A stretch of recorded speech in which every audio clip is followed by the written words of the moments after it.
بسم الله الرحمن الرحيم الحمد لله كفى وسلام على عباده الذين اصطفى أما بعد قال الله تبارك وتعالى أعوذ بالله من الشيطان الرجيم بسم الله الرحمن الرحيم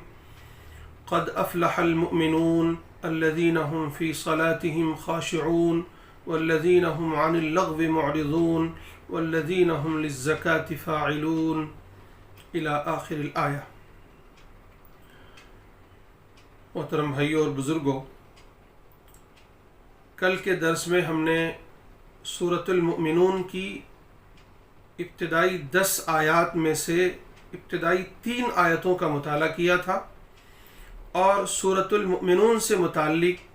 جو روایتیں آئی ہیں اس کی اہمیت سے متعلق اس کو بھی ہم نے دیکھا تھا، پڑھا تھا۔ آج جو آگے کی آیات ہیں اس کا مطالعہ کریں گے۔ اللہ تعالیٰ فرما رہے ہیں کہ قد افلح المؤمنون، یقیناً فلاح پانے والے وہی لوگ ہیں جو ایمان والے ہوں، اپنی نمازوں میں خشوع اختیار کرنے والے ہوں، اور جو لوگ لغو اور بیہودہ باتوں سے، لایانی کاموں سے اپنے آپ کو بچانے والے، اس سے اعراض کرنے والے۔ یہاں تک کل کے درس میں گفتگو ہو چکی ہے۔ اب اگلی آیت دیکھتے ہیں۔ اللہ تعالیٰ فرماتے ہیں والذین هم للزکاة فاعلون، کہ فلاح پانے والے ایمان والوں کی، مومنوں کی ایک صفت یہ ہے کہ وہ اپنے آپ کو پاکیزہ رکھنے والے ہیں۔ 2 مفہوم ہو سکتے ہیں۔ ایک یہ کہ وہ زکوٰۃ ادا کرنے والے ہوں،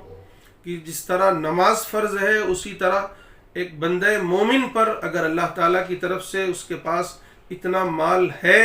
جس پر زکوٰۃ فرض ہوتی ہے تو اس پر لازم ہے کہ وہ زکوٰۃ ادا کرے سال میں 1 مرتبہ۔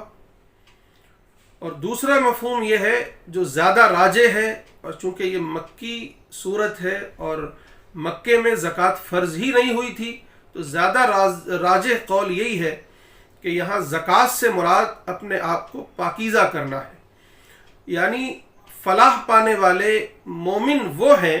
جو اپنے آپ کو پاکیزہ رکھتے ہیں، ہر رذائل سے، ہر گناہ سے، اللہ کی ہر نافرمانی سے، ہر طرح کی بے حیائی سے، ہر طرح کے بد اخلاقی سے اپنے آپ کو پاکیزہ رکھتے ہیں، کہ ان کے قلوب بالکل پاکیزہ ہوتے ہیں، نہ اس میں کسی طرح کا کینہ ہے، نہ بغض ہے، نہ حسد ہے، نہ کبر ہے، اور نہ ہی شرک ہے، نہ ہی غیر اللہ سے محبت ہے، نہ غیر اللہ کی طلب ہے، نہ غیر اللہ پر بھروسہ ہے۔ یعنی ہر طرح کے رذائل سے، کبائر سے، گناہوں سے، شرک سے، بے حیائی سے اپنے آپ کو پاکیزہ رکھتے ہیں، صاف ستھرے ہوتے ہیں، کہ اللہ تعالیٰ نے ایک بچے کو بالکل فطرت پر پیدا کیا ہے، فطرت انسانی بالکل پاکیزہ فطرت پر پیدا کیا ہے۔ تو ایک مسلمان سے، بلکہ انسان سے مطلوب یہ ہے کہ وہ اپنے آپ کو اس دنیا کی رنگینیوں میں رکھ کر، دنیا کے گویا ان رذائل کے درمیان رہ کر اپنے آپ کو پاکیزہ رکھے،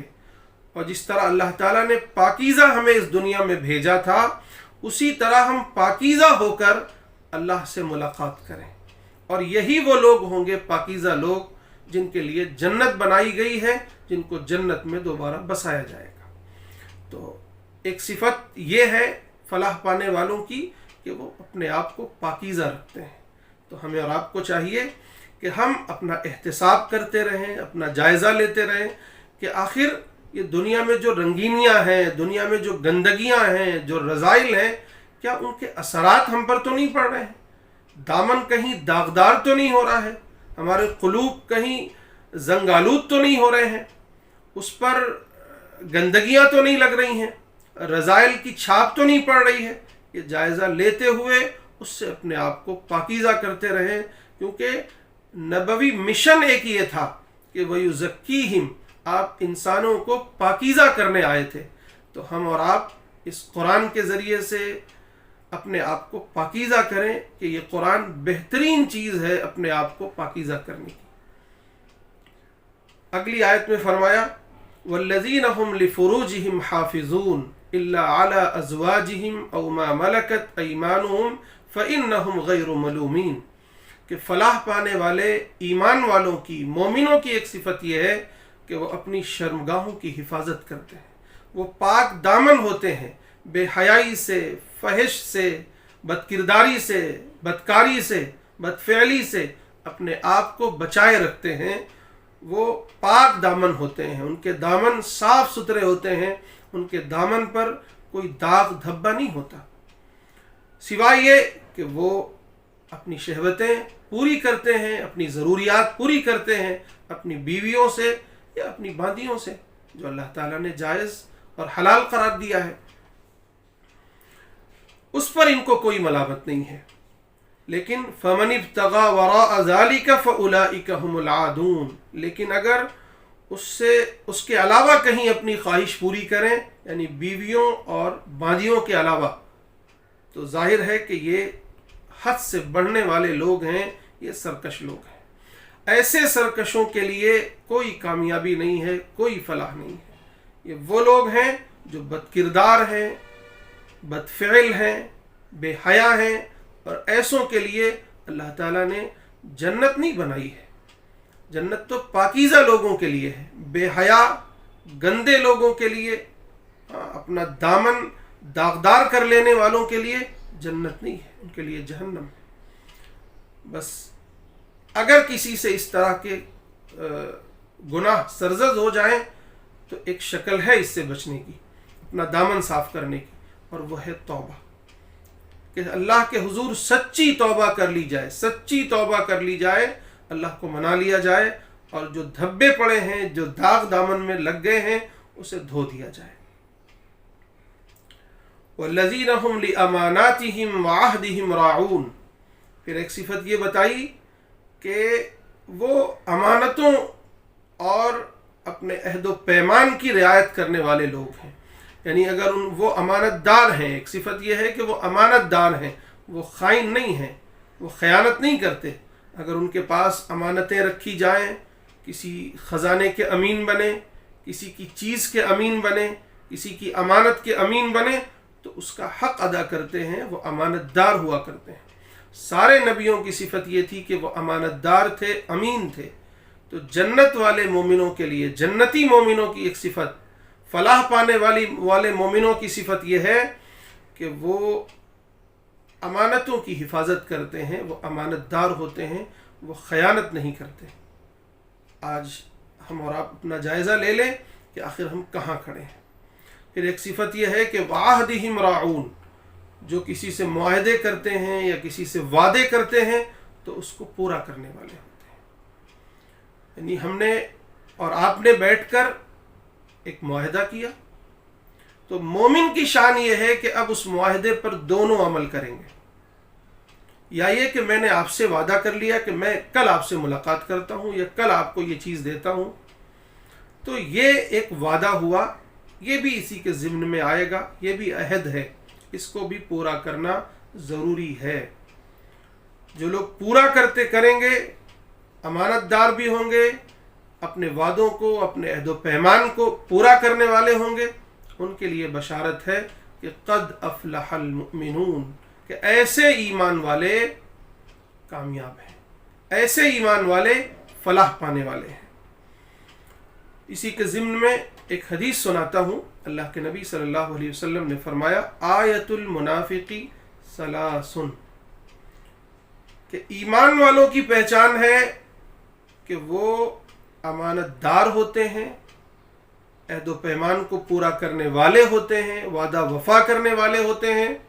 لیکن نفاق کی، منافقوں کی نشانی یہ ہے کہ وہ خائن ہوتے ہیں، خیانت دار ہوتے ہیں، وعدوں کو توڑنے والے ہوتے ہیں۔ اس آیت میں، اس حدیث میں اللہ کے نبی صلی اللہ علیہ وسلم نے یہ بات ارشاد فرمائی ہے کہ منافق کی 3 نشانیاں، کہ جب وہ بات کرے تو جھوٹ بولے۔ ایمان والوں کی صفت یہ ہے کہ وہ جب بات کرے تو سچا ہو، سچائی اختیار کرے، سچی بات کرے، وہ جھوٹ نہیں بولتا۔ مومن سب کچھ کر سکتا ہے لیکن جھوٹا نہیں ہو سکتا۔ مومن کی شان یہ ہے کہ وہ سچائی اختیار کرے، سچائی بولے، سچ بولے۔ دوسری صفت منافقوں کی یہ ہے کہ وَإِذَا اؤْتُمِنَ خَانَ، کہ جب ان کے پاس امانتیں رکھی جائیں تو تو اس میں وہ خیانت کرتے ہیں، جبکہ ایمان والوں کی صفت یہ ہے کہ وہ امانت دار ہوتے ہیں، وہ امین ہوتے ہیں۔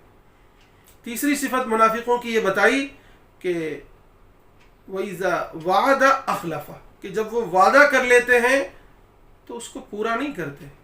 یہ منافق کی نشانی ہے، جبکہ ایمان والوں کی نشانی یہ ہے کہ جب وہ وعدہ کرتے ہیں تو اس کو پورا کرتے ہیں۔ وَإِذَا وَعَدَ وفا، وہ وفا کرتے ہیں۔ سورۃ البقرہ میں بھی کہا گیا ہے کہ فاسق وہ لوگ ہیں جو قرآن جن کو گمراہ کر دیتا ہے، جو قرآن سے ہدایت نہیں ملتی، جن کو گمراہی ملتی ہے، ایسے لوگ فاسق ہیں۔ اس کی ایک صفت یہ ہے کہ وہ جو کچھ وعدے یا عہد و پیمان اللہ سے کیے ہوئے ہیں اس کو توڑتے ہیں۔ تو یہ ایک صفت ہوئی۔ اس کے بعد اللہ تعالیٰ ایک اور صفت بیان کرتے ہیں، گویا ایمان کے بعد سب سے پہلے نماز ہی کا ذکر تھا کہ نماز میں خشوع اختیار کرنے والے، خشیت اختیار کرنے والے، اللہ کہ یہاں ان کا مقام یہ ہے کہ انہیں فلاح ملے گی، انہیں کامیابی ملے گی۔ یہاں نماز ہی کا ذکر پھر فرمایا، اور فرمایا والذین هم علی صلواتهم یحافظون، کہ وہ لوگ اپنی نمازوں کی حفاظت کرتے ہیں، نمازوں کی پابندی کرنے والے ہیں، یعنی مکمل پابندی کے ساتھ نماز پڑھتے ہیں، اس میں کوئی تساہل نہیں برتتے، نماز کو کسی حال میں بھی ترک نہیں کرتے، کیونکہ نماز ایمان والوں کی پہچان ہے۔ ایک حدیث میں آتا ہے کہ